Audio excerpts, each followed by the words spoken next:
نحمدہ و نصلی علی رسولہ الکریم اما بعد فاعوذ باللہ من الشیطان الرجیم بسم اللہ الرحمن الرحیم۔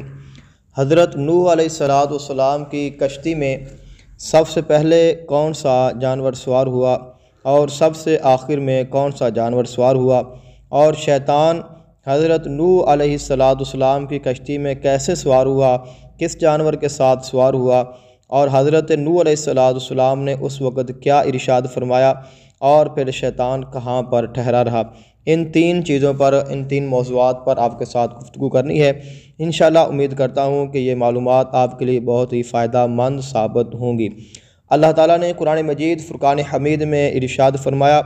وَلَقَدْ أَرْسَلْنَا نُوحًا إِلَىٰ قَوْمِهِ فَلَبِثَ فِيهِمْ أَلْفَ سَنَةٍ إِلَّا 50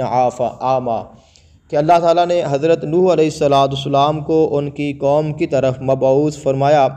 اور انہوں نے ان میں 1500 سال گزارے۔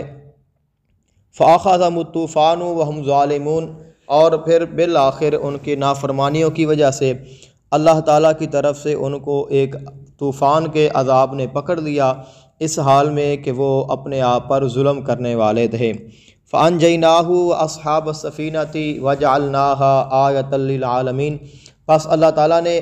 حضرت نوح علیہ السلام اور اہل سفینہ کو نجات عطا کی، اور جو ظالمین تھے وہ غرق ہو گئے، اور اللہ تعالیٰ نے ان کو نشانی بنا دیا تمام لوگوں کے لیے۔ حضرت نوح علیہ السلام آپ کی کشتی میں سب سے پہلے کون سا جانور سوار ہوا، اس کے متعلق بیان کیا گیا ہے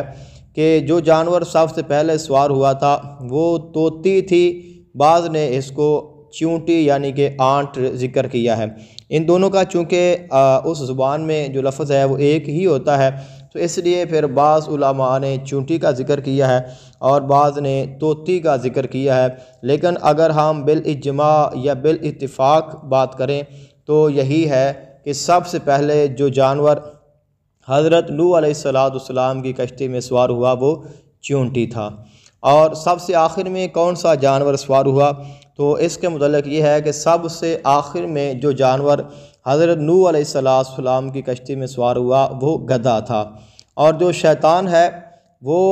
حضرت نوح علیہ السلام کی کشتی میں کیسے سوار ہوا، تو شیطان جس وقت گدھا آیا تو گدھے کے بعض نے بیان کیا ہے کہ گدھے کے اوپر بیٹھ گیا تھا، بعض نے بیان کیا ہے کہ گدھے کی جو دم ہے اس کے ساتھ یہ چمٹ گیا تھا۔ جب گدھا کشتی کے قریب آیا تو اس سے کشتی کے اندر میں داخل نہ ہوا گیا، تو حضرت نوح علیہ السلام نے اسے ارشاد فرمایا کہ تجھے کیا ہو گیا ہے، کشتی میں داخل ہو جا، تو وہ پھر بھی داخل نہ ہو سکا۔ تو پھر حضرت نوح علیہ السلام نے ارشاد فرمایا کہ اے گدھے،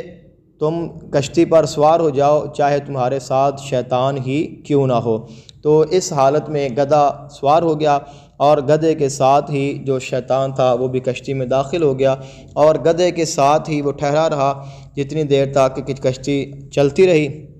اور اس کے بعد جس وقت کشتی جودی پہاڑ پر رکی تو تمام چیزیں جب باہر نکلی تو ان کے ساتھ شیطان بھی نکل آیا۔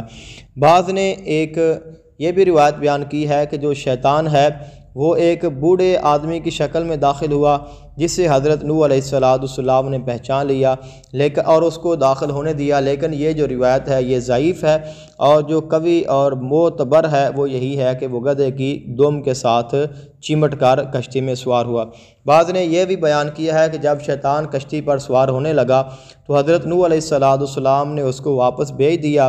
اور وہ پھر کشتی کے اوپر، جو کشتی کا آگے والا کنارہ ہوتا ہے اس کے اوپر بیٹھ کر وہ تیرتا رہا۔ تو یہ روایت ہمیں کہیں بھی نہیں ملی۔ جو صحیح روایت ہے وہ یہی ہے کہ جو شیطان ہے وہ گدھے کے ساتھ اور گدھے کی دم کے ساتھ چمٹ کر حضرت نوح علیہ السلام کی اجازت کے ساتھ کشتی میں سوار ہوا، اور پھر وہ کشتی میں ٹھہرا رہا۔ جس طرح باقی تمام چیزوں کو اللہ تعالیٰ نے نجات عطا کی، ویسے ہی یہ بھی محفوظ رہا، اور جب تمام چیزیں کشتی زمین پر اترنے کے بعد نکلیں تو یہ بھی ان کے ساتھ نکل آیا۔